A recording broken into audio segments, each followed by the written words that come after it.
And today we're going to talk about economy. And today we're going to talk about economy and how economy may or may not be the root cause of slowdown in sales, even though it is a contributing factor, but it is not always a determining factor in your business. So hello. So as you are joining me, say hello in the comments. Tell me where you're watching me from. Let me make sure that I'm indeed live everywhere. I am indeed live. Listen, um, I am in all my workout glory.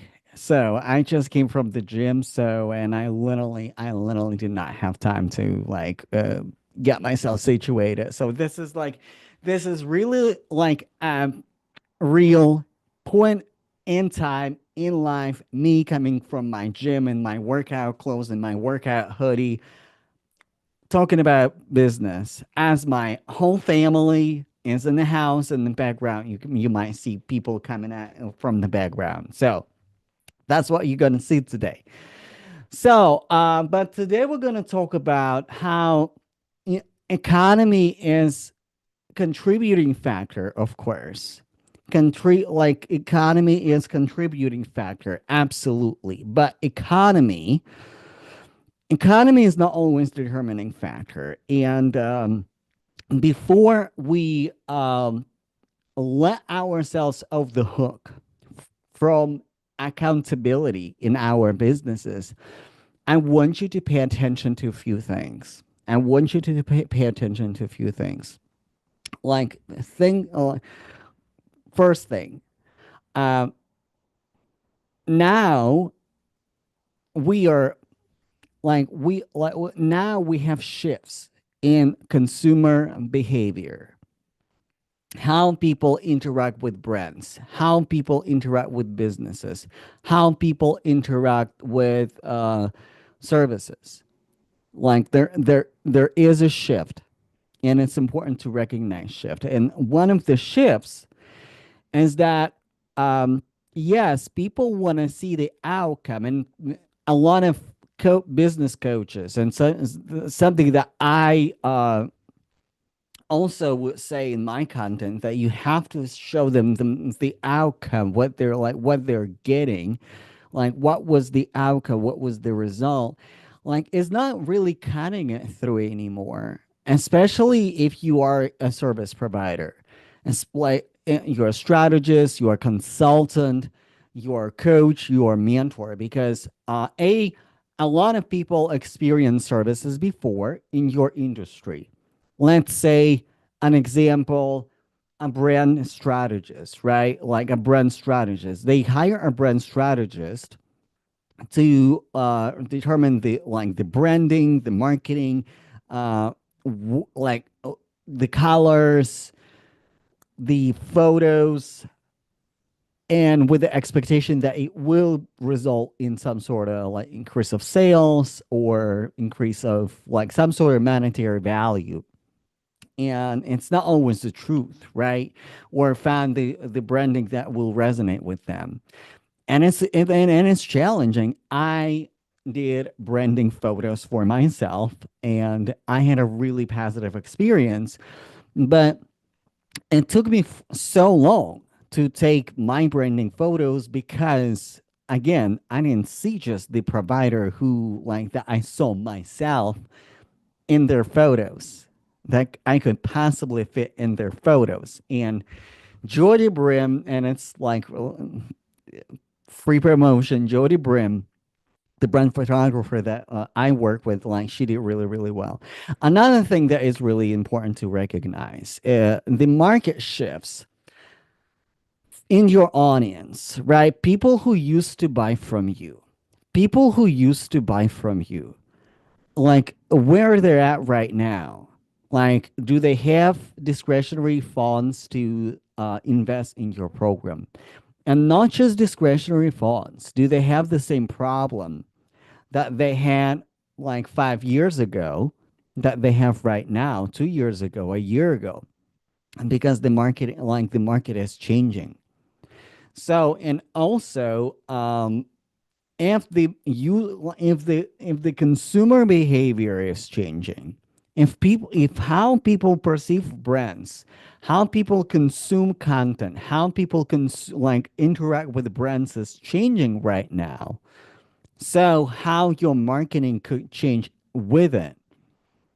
So, and I am, listen, I am so big on relationship marketing. When you establish relationship with your audience, when you start conversations in identity marketing, when you are calling them to to the desired identity, where they want, who do they want to become. So, and actually, one of the books that I purchased literally today called Identity Marketing, I was like, you know what? Like, I think I found my marketing twin. So, and I'm reading it, and like, oh my gosh, like, I wish I wrote it. Like one of those books. But this is essential to understand. Now, in this economy, in this market, with these challenges, what is important to understand? Like, what would be your priority? What would be my priority if I wanted to build successful business that brings me freedom, that closes the wealth gap for Black and Latino entrepreneurs, that mission driven, that uh, creates impact in the world, because this is the time when the time is really tough, when the market is really tough, when God asks you the question, okay, if you're at standstill, would you still go? Would you still desire to go?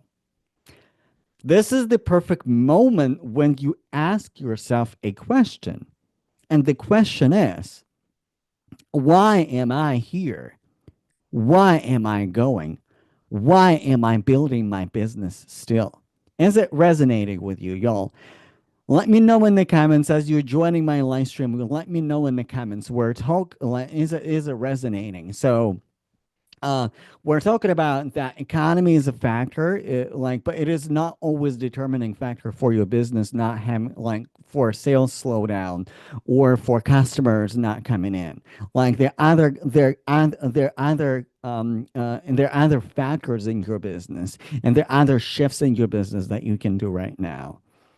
So, and one of the things that you can do right now is actually ask yourself, what is my why, right? And this is the fueling source for your marketing, for your business, like to keep going, to keep your business growing, like that. Like this is really essential.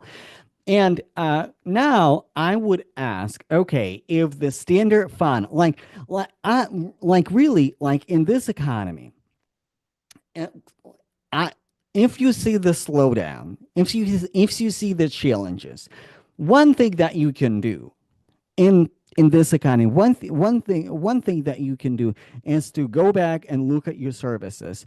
What level of sophistication of your services you provide? Do you really provide premium services? Is it really premium services? And with the premium services, is your marketing and how you talk about your offer, does it align? And do you talk about your offer enough?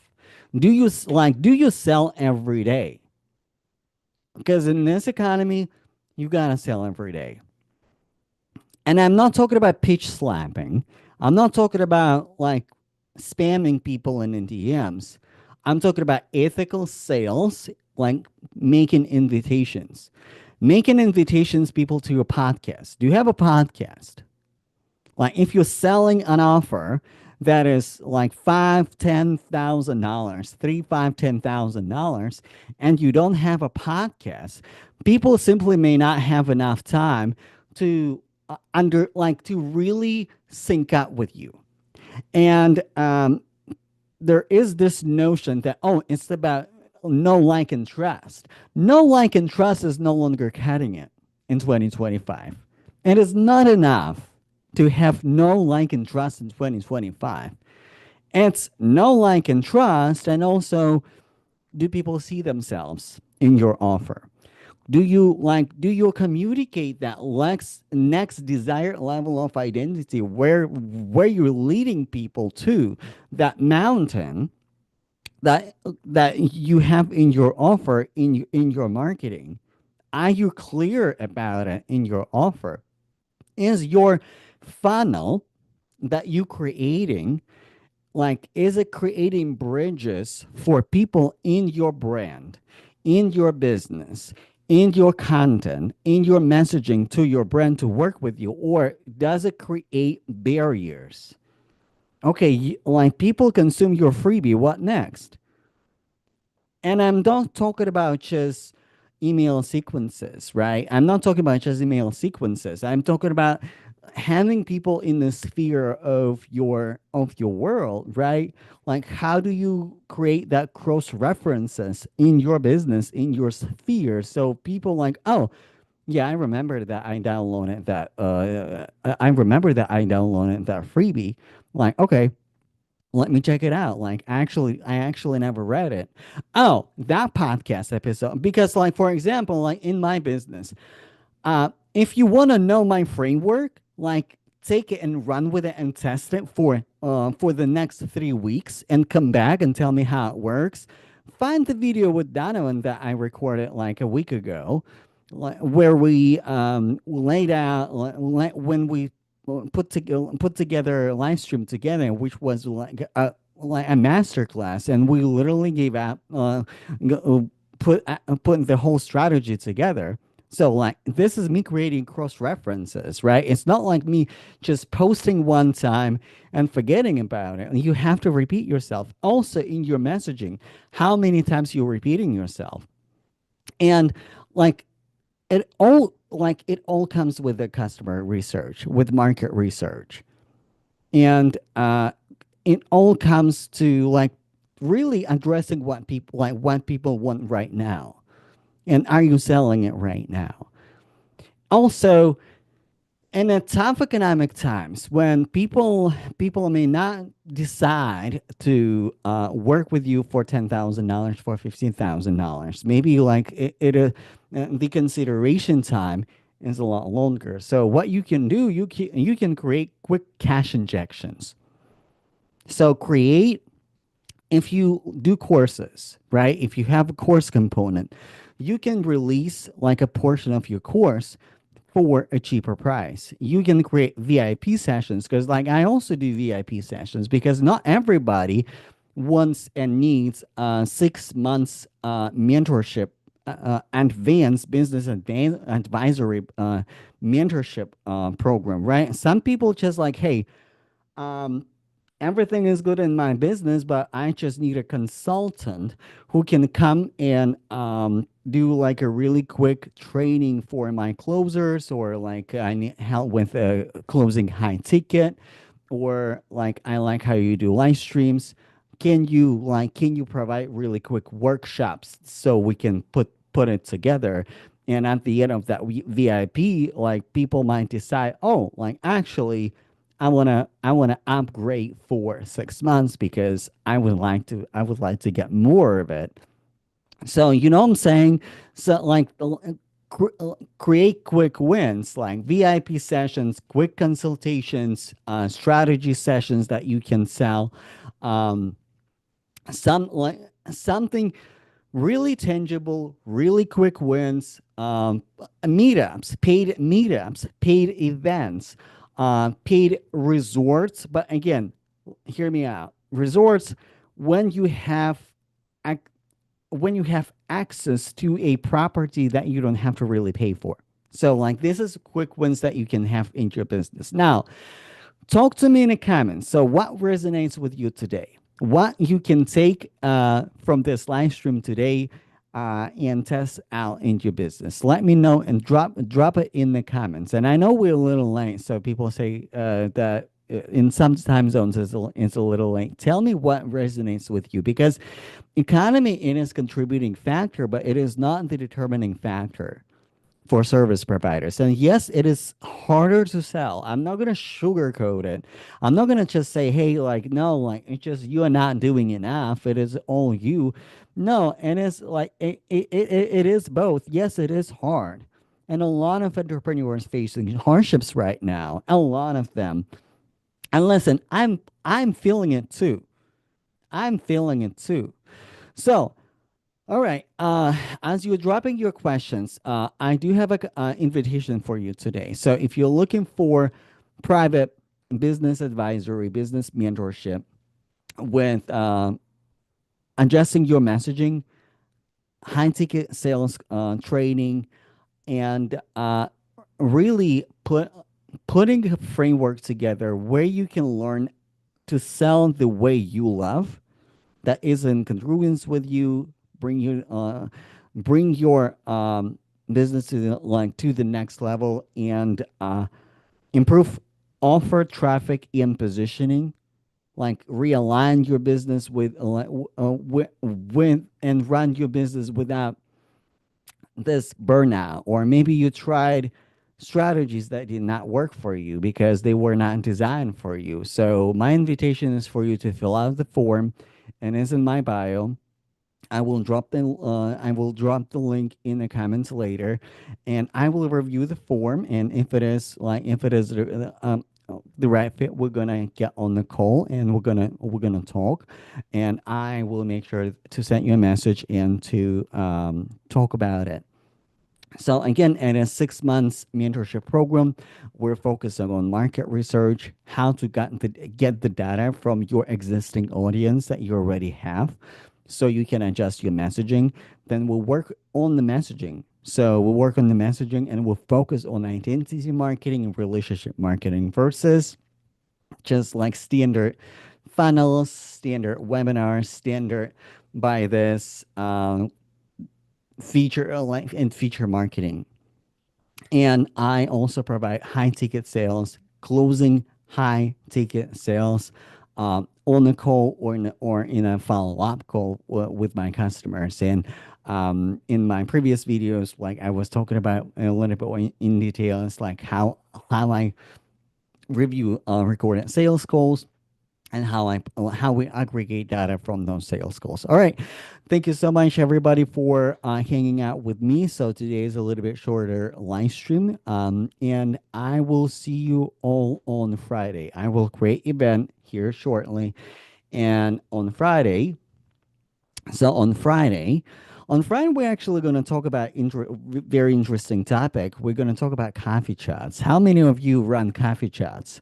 So if you're watching on the like online, if you're watching on the replay, let me know how many of you running coffee chats and what is the ROI, return on investment, on your coffee chats. So like uh, what data from your coffee chats you are collecting. So, all right, thank you so much. I appreciate each and every one of you, and I will see you shortly. All right.